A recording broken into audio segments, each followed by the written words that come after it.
Good morning. Hi all. Good morning. In this session, we will be continuing with our lab program. Okay. This is the lab program which we will be doing now. Develop a JavaScript program with Ajax with HTML or CSS for use Ajax method without jQuery. Use Ajax method with jQuery to add the text content from text file by sending Ajax request. C. Illustrate the use of getJSON method in jQuery. D. Illustrate the use of parseJSON method to display JSON values. This is what the program is all about. So before we get into the program, let's see some overview about this Ajax. What is this Ajax? How this Ajax works, right?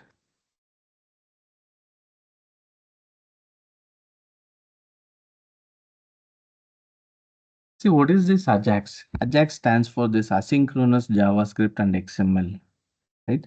And in previous program, we have already discussed what is that asynchronous, right? It will not wait for the other activity to be finished. Like it works independently, right? That is what the asynchronous is. When it comes to this web page, what is that asynchronous actually means? Loading that particular part without refreshing or reloading the entire page. That is what the asynchronous when it comes to this web page, if we are considering. Okay. Yeah, this is a technique used to update parts of the web page without reloading the entire page. That is what the main intention why we are going with this Ajax. And Ajax stands for this asynchronous JavaScript and XML. Okay. Originally, when Ajax was done or it was created or it was originally used for XML, but now it works for different formats as well. Right. This enables the dynamic fetching of data, which includes text, JSON, etc., from the server and rendering it in the browser. $.ajax. This dollar it stands for this jQuery. .ajax is a method provided by jQuery to perform asynchronous HTTP request.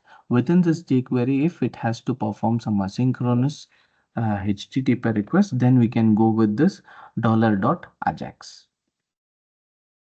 And when it comes to components of this Ajax, Ajax is a combination of several technologies, which includes this JavaScript for making asynchronous request. Even in last slide I mentioned, right? Whenever we need to have this asynchronous request with jQuery will be going with $.ajax, right? And this XML HTTP request, this is very important and which makes it the asynchronous request is possible. Okay, the this XML HTTP request, that is XHR, the core JavaScript object used to send and receive requests asynchronously.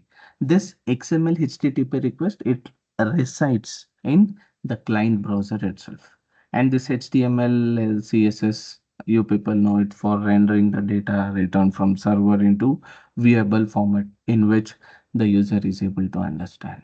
And this server side, any server side language like PHP, Node.js, Python, if it is being used in the server side, this Ajax process the request and returns the data.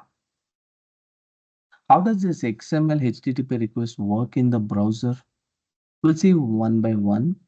When use this XML HTTP request, which is responsible for asynchronous requests and which is part of this JavaScript, it operates within the content of the browser.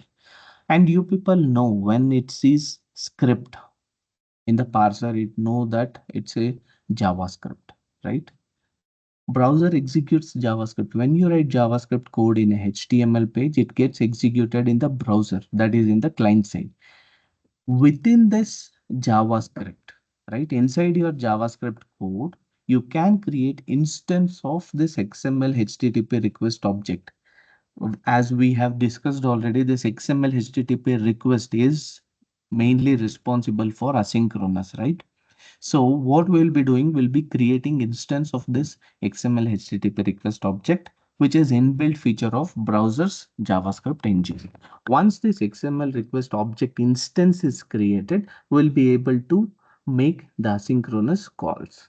Okay, sending requests to a server. Once this XML request object is instantiated or created, you can use it to send HTTP requests to a server such as get post, and the browser itself handles this HTTP communication. Whenever we want to post anything to a server, right, we can post. We can send the data through post. And if we want to retrieve data from server, we can make use of this get. And when it comes to the syntax part of Ajax request, how exactly the Ajax syntax is. See this $.ajax method we have already discussed how it looks, right? Within this Ajax method, we will be having URL where we will be specifying which URL to look for, and this type get. What is the HTTP method? Don't get confused with this get method, post method with the form submit get method and post method. Okay.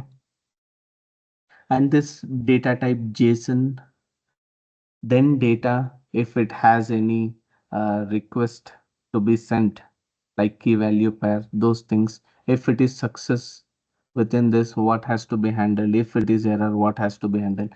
These are all part of this Ajax method.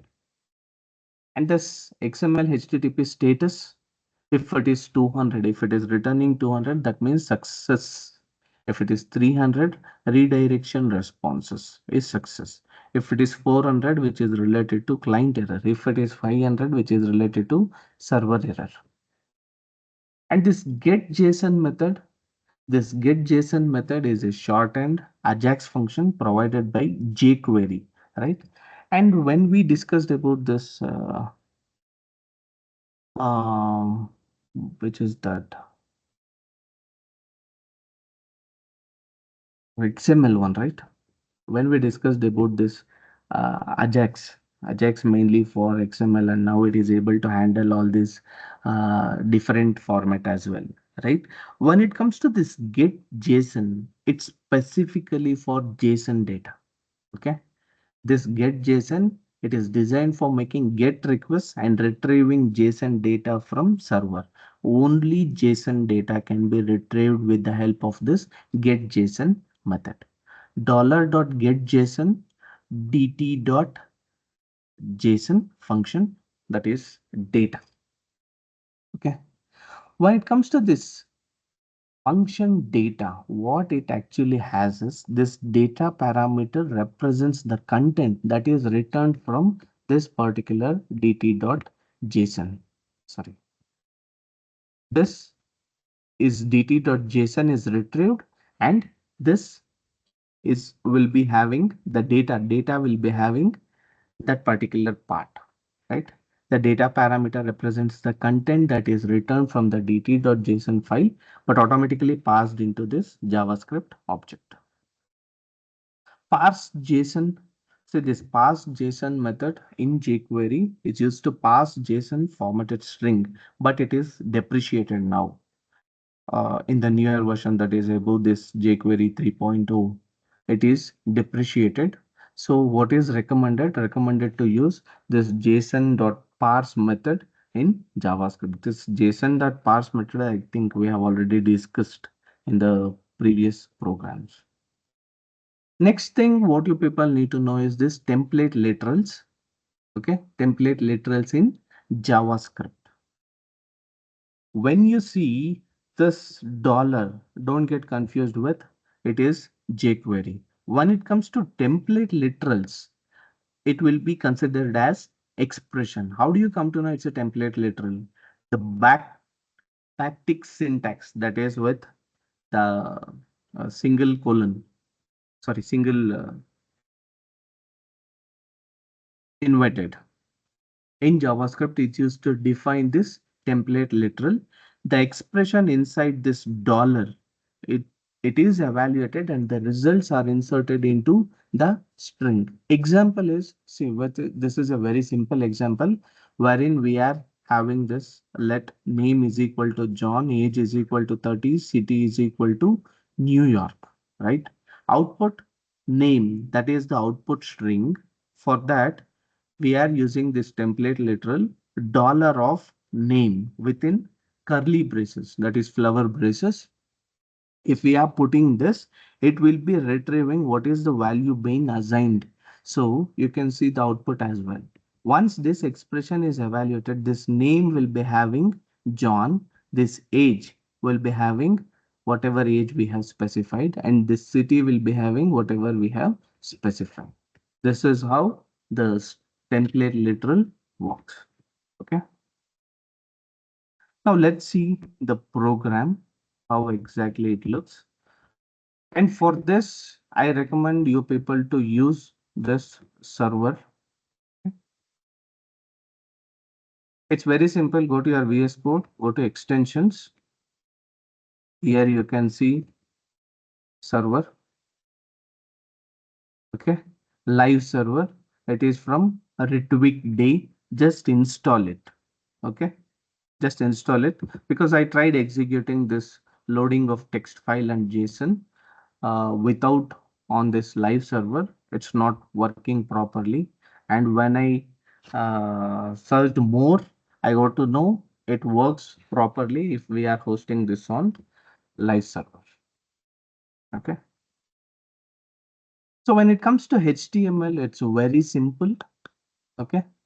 This style we have included the CSS since it doesn't have much. So we have included within this the HTML file itself, and for each and every action we have created one button. That button ID load text without jQuery, load text with jQuery, load JSON with getJSON, parseJSON. Those are the IDs assigned to these buttons.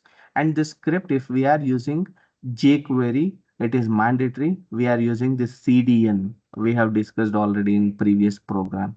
Using this CDN, we are including this file. Sorry, this source for jQuery, jQuery library. Then script, this is our own defined script that is 10.js. How exactly it works? Just remember of these IDs. Okay, this is how it looks.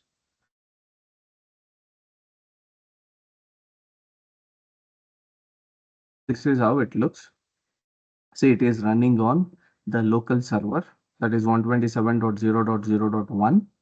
Okay, and these are the 4 buttons which we have created.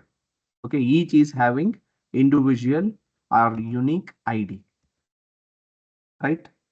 Next, and this div we have created, and ID it is for this particular content. And for the div, here we have provided the CSS. Okay, the div, it's nothing for this particular box or the text box where what you are seeing here. And within this folder, we have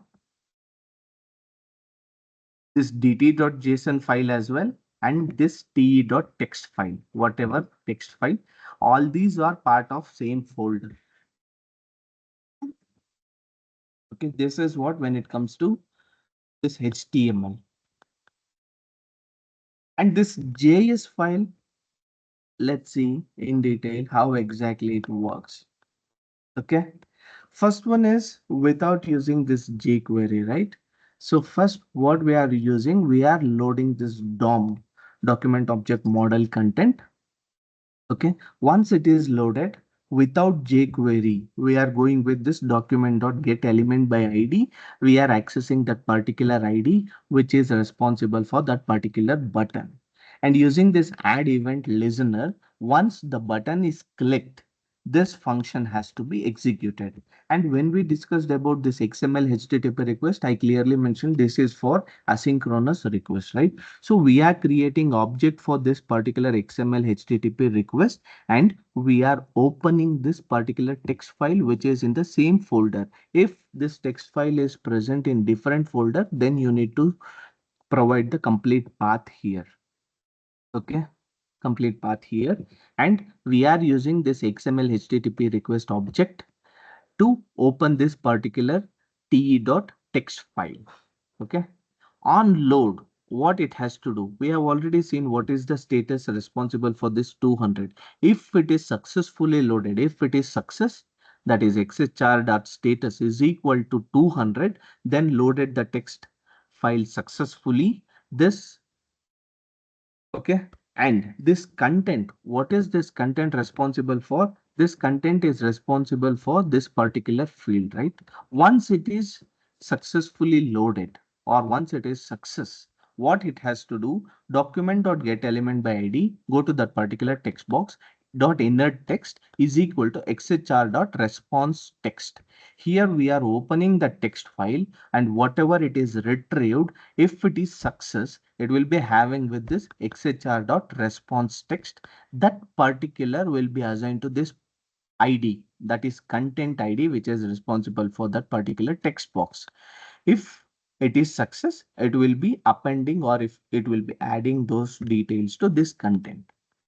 If it is error, it will be going to else, and it will be displaying that error. Okay, that is what the first one is all about. Next, this with jQuery. With jQuery, this we have already discussed in previous lab as well. That is dollar, that is jQuery. Load text with jQuery, it is accessing that particular ID. And I have also mentioned hash is mandatory, right? Whenever we are using this jQuery syntax. Load text with jQuery dot click function.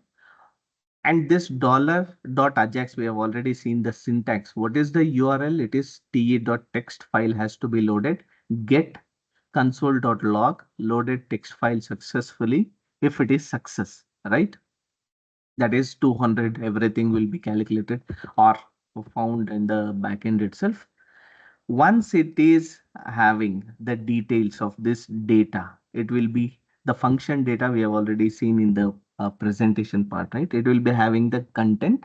So this content will be added to this content ID, which is the text box ID. If it is error, it will be displaying this error. And this getJSON method, we have already seen how exactly it works with the help of this literals, right? Template literals. So we are using this ID dot click get JSON method. We are using the JSON, and as I mentioned, it is specifically for JSON data only. dt.json function data. It will retrieve that JSON and it will be storing it in this data. Once this is in place, we are having this where output is equal to using this template literal. Name is assigned with data.name. And in last lab, we have already seen how we can access this JSON using dot method and using square bracket, right? We are using data dot name, data dot age, data dot city. With this literal, we are accessing those details and we are storing it in output. Once output is in place, we are adding that to the content, ID content, and it will be displayed. And this last one, parseJSON, as I mentioned, we'll be using with JSON.parse since this parseJSON method is depreciated. So for this, we are creating the JSON here itself within our program function. Okay. Using this JSON.parse, we are passing the JSON string and output using that string, sorry, template literal, we are accessing it and we are loading that content to this dollar content. Okay, this is what your 10th program is all about. Thank you.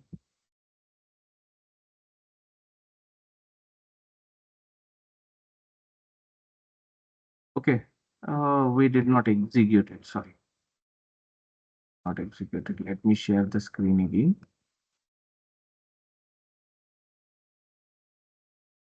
And it is running on our live server already. And I've already shown what is the text file it is having.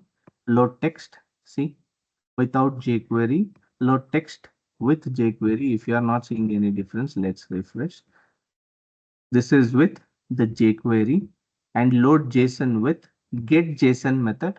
For this, we are opening that getJSON data dt.json, and this parse JSON, what we are doing, we are for this parse JSON, illustrating this parse JSON, we have the JSON within our function itself. So this we will be loading. You can just see the name, age, city. Once we are using this JSON.parse, so this is how it is looking. Okay. Thank you.